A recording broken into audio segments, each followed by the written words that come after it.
Happy morning, children. Now we will discuss about valency. Valency means combining capacity. Rutherford கூற்றுப்படி ஒரு ஆட்டமில் சென்டரில் வந்து nucleus இருக்கும். அந்த நியூக்ளியஸில் புரோட்டான் ப்ளஸ் நியூட்ரான் இருக்கும். சரௌண்டிங்ஸில் எலக்ட்ரான்ஸ் வந்து ரிவால்வ் ஆகிட்டு இருக்கும். அந்த சர்க்குலர் பாத்தை தான் நம்ம என்ன சொல்கிறோன்னா ஆர்பிட் ஆர் ஷெல் அப்படின்னு சொல்கிறோம். ஒரு ஆட்டமில் ஒன்று இல்லைன்னா அதுக்கு மேற்பட்ட ஷெல் ஆர் ஆர்பிட்டால்ஸ் இருக்கும்.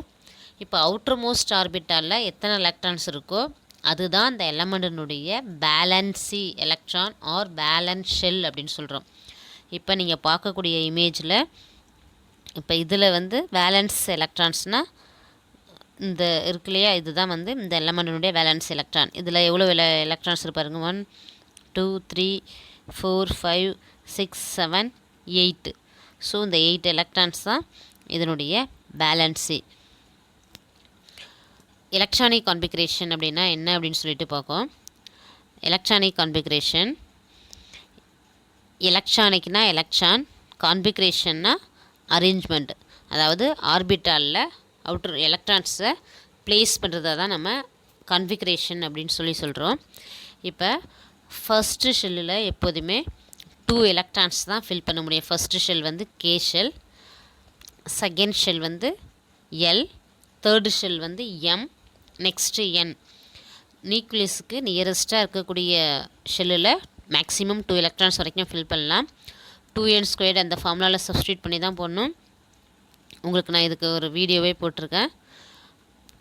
அதை நான் அதில் 2n² ஃபார்முலாவில் சப்ஸ்டியூட் பண்ணி தான் ஃபஸ்ட்டு ஷெல்லில் மேக்ஸிமம் 2 எலக்ட்ரான்ஸ் வரைக்கும் ஃபில் பண்ணலாம்.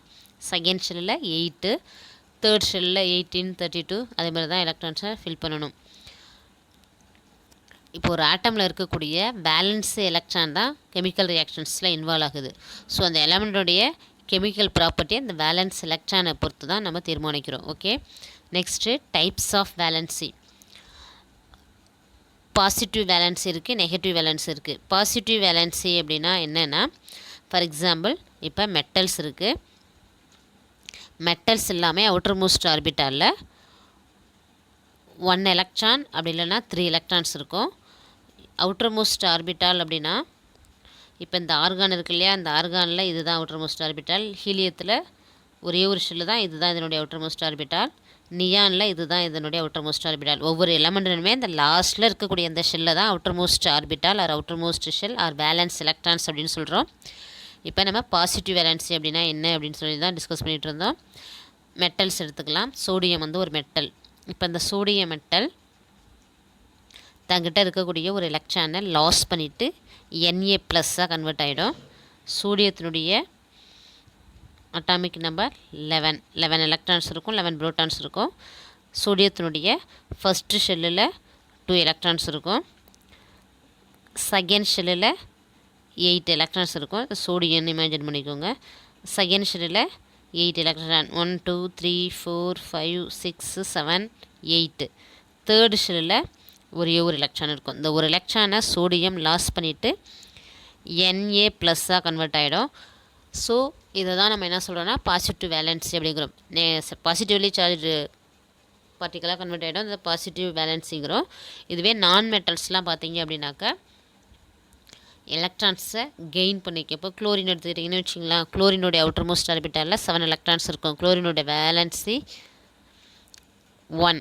இப்போ குளோரின் வந்து அவுட்டர் மோஸ்ட் ஆர்பிட்டாலில் 7 எலக்ட்ரான்ஸ் இருக்கும். அதுக்கு ஒரே ஒரு எலக்ட்ரான்ஸ் தான் தேவை. ஸோ அந்த ஒரு எலக்ட்ரானை என்ன பண்ணோன்னா இப்போ சோடியத்துக்கிட்டேருந்து வாங்கிட்டு சோடியம் குளோரைடு காம்பவுண்டாக கிடச்சிரும்.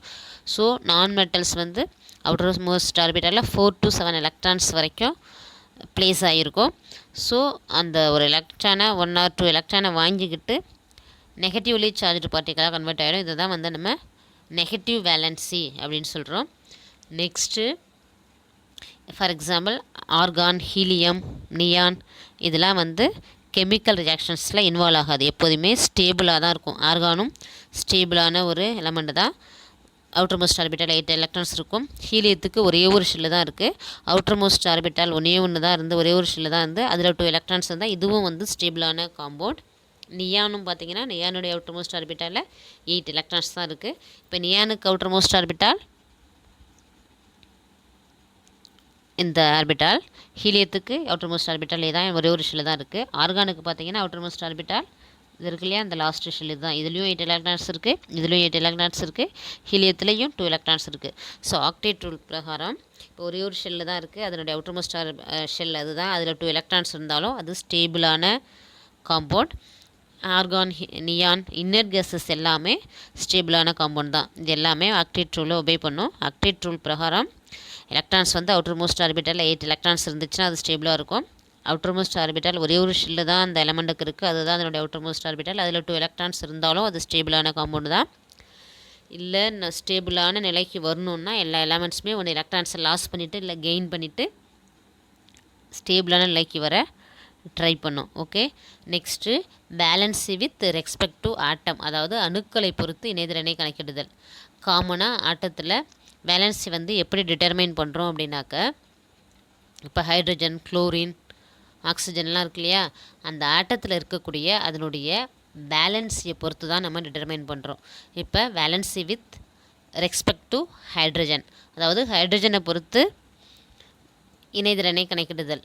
இப்போ ஹைட்ரஜனுடைய பேலன்ஸி 1. இப்போ ஹைட்ரஜன் ஒரே ஒரு எலக்ட்ரானை லாஸ் பண்ணிவிட்டு, ஃபார் எக்ஸாம்பிள் இங்கே பாருங்கள், ஹைட்ரஜனுடைய அவுட்டர் மோஸ்ட் ஆர்பிட்டாலில் ஒரே ஒரு எலக்ட்ரான் இருக்குது. இந்த ஒரு எலக்ட்ரானை ஹைட்ரஜன் என்ன பண்ணிட்டோம், லாஸ் பண்ணிவிட்டு H+ அயனாக மாறிடும். ஹைட்ரஜன் குளோரைடு மாலிகுல் எடுத்து பார்த்தது HCl. இப்போ HClனால் ஒரு ஹைட்ரஜன் ஆட்டம் ஒரு குளோரின் ஆட்டம் கூட பாண்டிங் ஃபார்ம் ஆகிருக்கும். இப்போ ஹைட்ரஜனுடைய valency 1. Next valency with respect to chlorine. இப்போ குளோரினுடைய வேலன்சி 1. ஒரு எலமெண்டில் ஆட்டம்ஸ் இருக்குது, அந்த ஆட்டத்தில் இணையக்கூடிய குளோரினுடைய அணுக்களின் எண்ணிக்கையை பொறுத்து தான் அதனுடைய வேலன்ஸை நம்ம தீர்மானிக்கிறோம். இப்போ சோடியம் இருக்குது, சோடியம் ஒரு குளோரின் ஆட்டம் கூட பாண்டிங் ஃபார்ம் ஆகிருக்கு. ஸோ இப்போ குளோரினோட valency 1. Next valency with respect to oxygen. அதே மாதிரி தான், இப்போ ஒரு எலமெண்டில் ஆட்டம்ஸ் இருக்குது, அந்த ஆட்டத்தில் இணையக்கூடிய ஆக்சிஜன் அணுக்களினுடைய எண்ணிக்கையை பொறுத்து தான் என்னோடய வேலன்ஸை நம்ம தீர்மானிக்கிறோம். அந்த வேலன்ஸை என்ன பண்ணுறோன்னா 2ஆல் மல்டிப்ளை பண்ணுன்னா ஆக்சிஜனுடைய வேலன்சி நமக்கு கிடைக்கும். For example magnesium oxide MgO. இப்போ மெக்னீஷியம் அது ஆக்சிஜன் கூட கம்பைன் ஆகி இதனுடைய பேலன்ஸ் இப்போ பார்த்தீங்கன்னா 1. இதை 2ஆல் மல்டிப்ளை பண்ணினீங்கன்னா 1 × 2 2. ஸோ இப்போ ஆக்சிஜனுடைய வேலன்சி 2. இப்படி தான் நம்ம டிட்டர்மைன் பண்ணுறோம். Next variable valency. For example copper வந்து ஆக்சிஜன் கூட கம்பைன் ஆகி குப்ரஸ் ஆக்சைடாகவும் குப்ரிக் ஆக்சைடாகவும் ஃபார்ம் ஆகும். Cuprous oxide Cu2OA. இப்படி இந்த ஃபார்மேட்டில் நமக்கு ப்ராடக்ட் கிடைக்கும் போது காப்பருடைய வேலன்சி 2ஆக இருக்கும். அதுவே குப்ரிக் ஆக்சைடாக கிடைக்கும் போது CuO இந்த ஃபார்மேட்டில் கிடைக்கும் போது காப்பருடைய வேலன்சி 1ஆக இருக்கும். ஸோ இப்போ ஏதோ ஃபிக்ஸ்டு ரேஷியோவில் சம் மாலிகுல்ஸ் ரியாக்ட் ஆகி ஏதோ காம்பவுண்டாக கிடைக்கும் போது சில காம்பவுண்ட்ஸில் பேலன்ஸி வேரி ஆகும். Okay, thank you children.